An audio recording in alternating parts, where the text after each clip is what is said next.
What's up, guys? We have a very special video for you today. We are going to be going over 4 different wide receiver press releases that you can use, the exact situation to use them, and then we're going to talk about the exact technique in order to execute the release. These are releases that wide receivers like Jordan Addison, Tyreek Hill, and different 5-star wide receivers across the country all use, and that's what we're going to be breaking down today. So I hope this helps you guys out. Hope you learn a few new things from this. But also, fellas, we are going to be coming out to 15 different states this offseason for 2-day long QB and wide receiver training camp. So check out that very first link in the description below if you would like to sign up to work with us. We're going to be coming out to San Francisco, California first. That camp is completely sold out. Then we'll be heading out to Miami, Florida. That camp has only about maybe 10 more spots left, and then it's completely sold out as well. Then Las Vegas, Nevada, Charlotte, North Carolina, Portland, Oregon, Dallas, Texas, Nashville, Tennessee, Chicago, Illinois, Buffalo, New York. Then we'll be heading out to Houston, Texas, Atlanta, Georgia, Philadelphia, Pennsylvania, Detroit, Michigan, Boise, Idaho,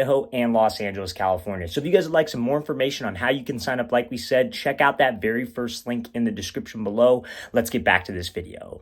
All right, so the first press release that I want to go over today is something called a kick step split release. So all the releases that we're going to be talking about today are going to be built off of this kick step with the back foot. There are a lot of receiver coaches out there that will say that this kick step is ultimately a false step. It is not a false step when it is a part of the release and you are going up against press coverage. Now, if you do this kick step when you have a DB who's off in zone coverage and you have to run a route like a post or like a timing out route, then it can turn into a false step. So you just have to make sure that you use it in the right situation. So I'm going to play this release full speed here from this wide receiver, and then we're going to break it down. So he does this kick step with his back foot right into a split release. Now, I'm sure most of you have heard of or have seen a split release before. So a split release is essentially when you take your front foot and you move it out and you bring your back foot straight up. You do not split both feet and go outwards with both feet, because I'm a believer that if you do that, your feet end up too wide outside your frame and you lose explosion. So you simply just want to take this front foot and split it out, move the back foot straight up. And when you do that, like in this example, both feet make contact with the ground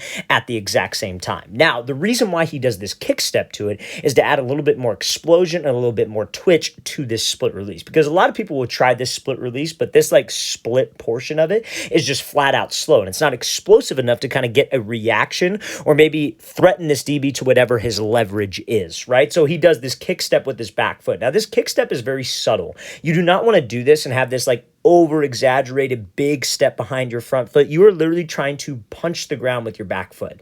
Now, why does he do this? This type of step loads up his hips and puts his hips in a more, like, I guess you could say, narrow position, which is a more explosive position that will allow him to get a little bit, like, I guess you could say, wider with his feet. But also, when you're in a receiver stance, you're in a position of no momentum, right? You're kind of like, not your back foot, but your front foot is flat-footed. You're not running. It's not the Canadian League where you get a running start into it. So you have to be able to generate some kind of power, and that's where that step comes from. If you try to do this split release without a kick step, it is tougher to be as explosive. Not to say you can't do it, because a lot of people do, but this kick step split release is kind of a more advanced version of it to create that space. Now, like we mentioned in the intro of this video, we're going to talk about when to use all of these different releases that we're going to cover in this video today. So when would you use this split release? Now, the great part about a split release is that you could use it against any type of coverage. You could use it against an inside shade press DB, a head up press DB, or an outside shade press DB because of you coming to balance on the split release. That's why it's so important that both feet make contact with the ground at the exact same time. Now, when you come up and you see, and again, you may like the split release against inside shade. You may only like it against head up. I suggest that you use it against every single type of press coverage, at least, maybe once or twice, just so it's not predictable. If you only use the split release against head up press, that might be predictable to a DB who watches a lot of film.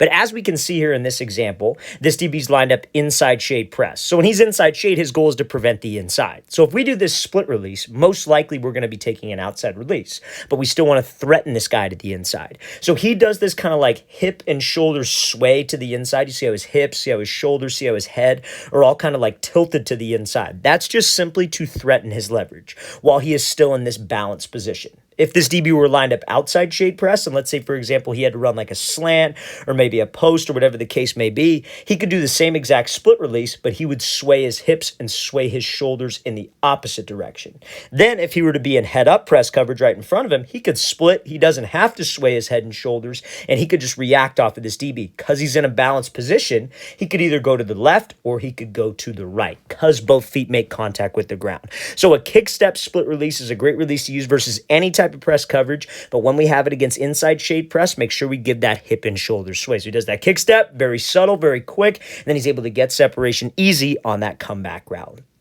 Okay, so now we're going to be looking at this kind of like slide and crossover release with an inside release here from Tyreek Hill. This is a very, very high level release that honestly, I think any wide receiver could get down. Obviously, you don't have Tyreek Hill's speed yet, but again, it is still there's a lot of technique that goes into this. A lot of people don't give Tyreek Hill enough credit for the routes that he runs. A lot of people will just say, oh, he's just fast, he's just running around guys. And yeah, he has the speed to do that, but there are some technical nuances that, you know, like kind of the armchair quarterback type fan would not be able to see because they don't know enough about the position. And that's what we're going to break down with this release. So I want you to pay attention to his first step of this release. Watch what his back foot does. So he does this kick step, slides, gives a crossover, and takes the inside release. So this is a perfect example of a reactionary release from a wide receiver. So we talk about press releases a lot, right? And we talk about press releases almost in like a scripted environment, especially like, you know, when we do our training sessions, we talk a lot about, okay, if you see this type of press coverage look, you could use XYZ type of release, right? But now DBs are crafty individuals. There are probably DBs listening to this video right now to try to get the wide receiver's perspective on things. So when a wide receiver starts to do a move, a DB can guess correctly on what he's doing and put a stop to the route. DBs are very, very smart, guys. You got to understand that they watch a ton of film. They are very smart players because they have the second hardest position on the field.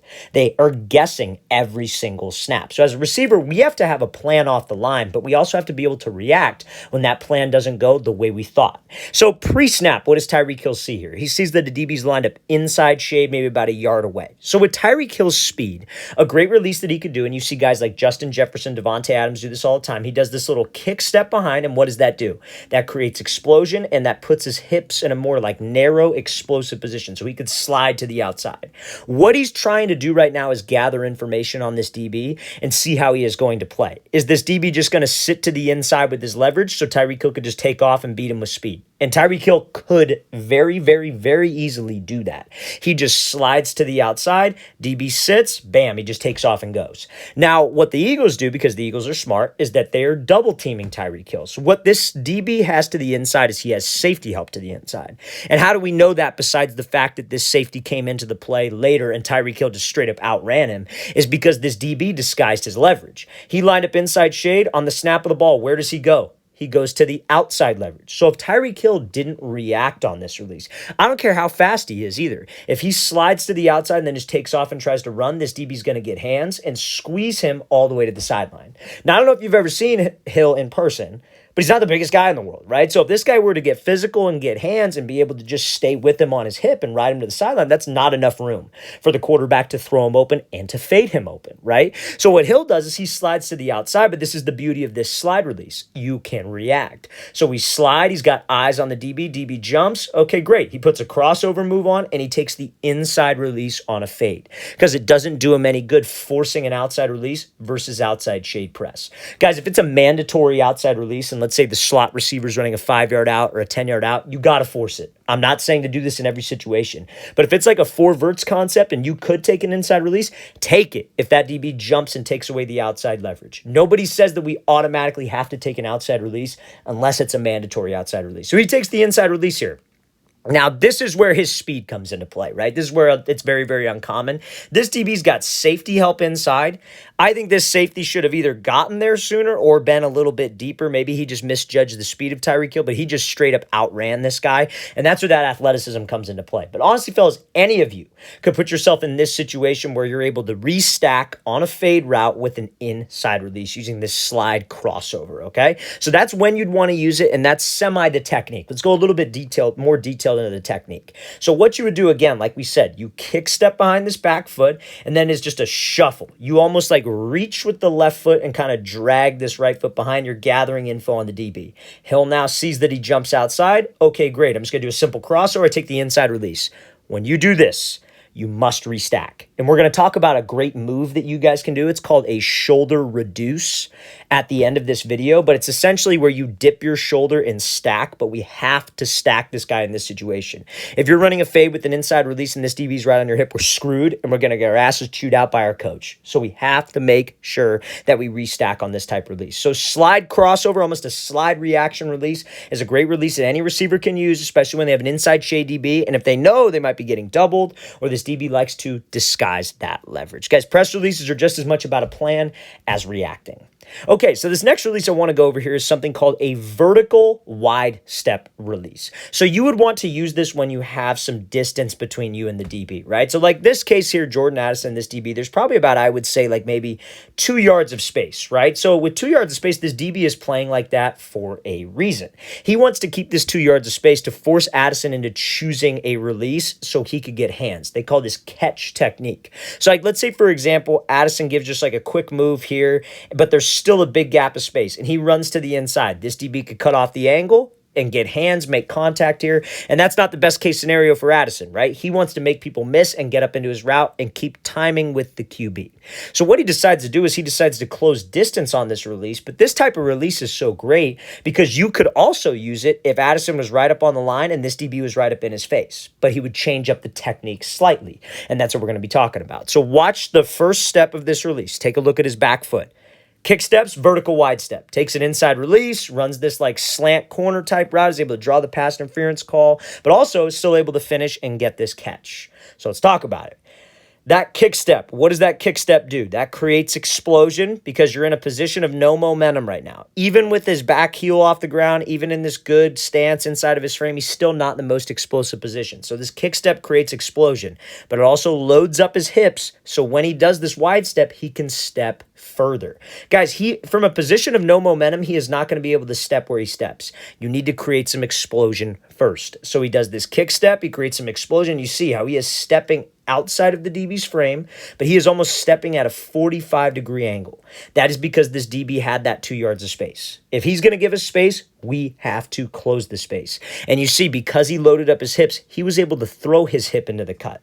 A lot of people will say like, oh, well, you don't want to step too wide because, oh, that'll put pressure on your knee. You won't be explosive. That's another reason for the kick step, fellas. When you do this kick step, it loads up your hips, but it allows you to throw your hips to the outside. And if you don't know what I'm talking about, I suggest trying the move. Like, it's one of those things that when you try it the first time, you're like, oh, wow, that felt a lot different, but a good different. It felt like I was actually gaining ground. It felt like I actually had some speed off the ball. But remember, this kick step, it can't be slow, you guys. We got to have some explosion to it. So a wide step, guys, is exactly how it sounds. You step with your back foot wide outside the DB's frame, and how you're able to step wide outside his frame is loading up your hips with this kick step and really throwing into it. And remember, when we step wide, it's got to be a vertical step. You're stepping at a 45-degree angle because that 45 threatens him with a fade.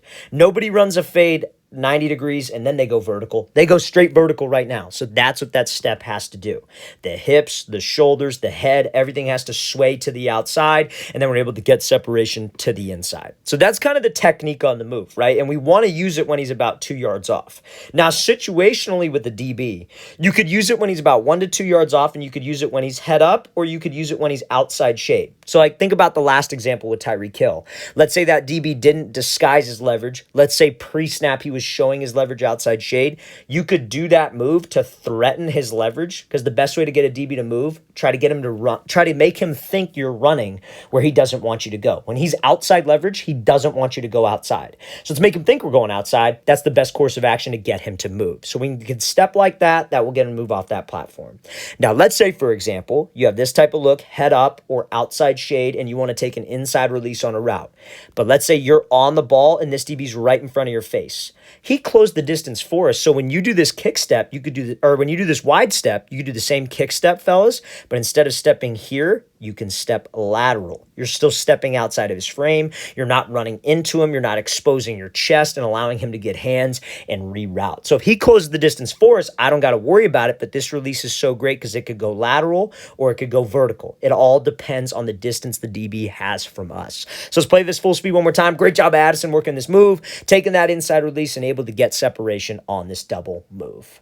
So now this next clip here from Brandon Ayuk, we're going to be talking about that shoulder reduce technique. So how many of you guys have heard the phrase like you guys want to stack or you guys want to get skinny? Getting skinny is essentially running hip to hip with the DB and running as tight as we can to him, right? So like let's say, for example, you have this outside shade look and let's say you want to run a post, right? If I take the inside release on a post when he's outside shade, my goal is either to stack directly over the top of him to where he's running behind me, or my goal is to be hip to hip with him and I'm going to lean into him at the break point and go. Or let's say, for example, you have to run a 10-yard out. You give him a move, you attack the leverage. Remember, we're not going to force an outside release versus outside shade press, and we're not going to force an inside release versus inside shade press. We're going to take what the DB gives me. So he gives this move outside, he attacks him, but he takes the inside release on an outside breaking route. We want to get skinny so I could be hip to hip with him. Because at the break point, what could I do? I could throw him by and slip under, or I get hip to hip with him so I could stack, give a move, and still be able to run my out route with plenty of space. So how we get skinny and how we stack is this shoulder reduce. So let's watch what Ayuk does here. So he gives this move off the ball, dips that shoulder, and swats the hands off. That's exactly how you want to play that situation. He gives a move, he attacks, then right away. Something I do with my wide receivers is I'll put like a cone, like a really tall cone on the ground.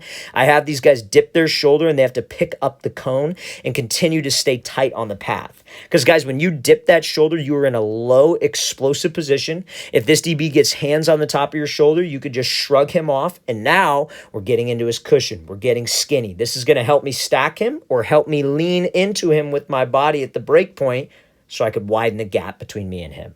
That's a textbook move right there by Ayuk. That's exactly how you want to use that shoulder reduce. You could use that on any release we talked about today, fellas. You could use that on that split jab. You dip that inside shoulder. You could use it on the wide step. You could use it on the slide crossover, dip the outside shoulder. But we have to get skinny and we have to stack no matter what release I choose. There's no right or wrong press release, guys. There are press releases that you like and that are efficient to the offense that you run. But this shoulder reduce is something that we have to be able to use to stack and get skinny on my routes.